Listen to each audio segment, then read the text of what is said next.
హే cuties. So today నేను ఒక chocolate wafer చేసా. చూడండి ఆ క్రంచ్ అండ్ ఆ సౌండ్ ఎంత బాగా వచ్చాయో తెలుసా. అసలు నోట్లో పెట్టుకుంటే యమ్మీ.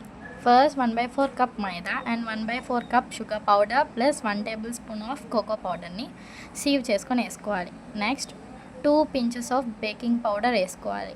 ఈ బేకింగ్ పౌడర్ ఎందుకంటే మీకు తెలుస్తుంది, ఆ క్రిస్పీనెస్ కోసం, సాఫ్ట్నెస్ కోసం. బాగా మిక్స్ చేసిన తర్వాత నెక్స్ట్ అదే 1/4 కప్లో మిల్క్ తీసుకొని యాడ్ చేసుకోవాలి. Next 1 table spoon of sunflower oil మాత్రమే వేసుకోవాలి, నో ఫ్లేవర్. సో వీటన్నిటిని బాగా కంబైన్ అయ్యేలా మిక్స్ చేసుకోవాలి. చూడండి స్లోగా ఎలా కంబైన్ అవుతుందో. This is the texture we want. Next దాన్ని నాన్ స్టిక్ ప్యాన్ మీద వేసుకొని అలాగ స్ప్రెడ్ చేసుకోవాలి పల్చగా. నెక్స్ట్ దాన్ని ఫ్లిప్ చేయాలి. ఫ్లిప్ చేసిన తర్వాత ఆ పైన క్రిస్పీ లేయర్ చూడు, అది బాగుంటుంది. దీన్ని ఇలా స్ట్రాతో కానీ పెన్సిల్తో కానీ రోల్ చేసుకోవడమే.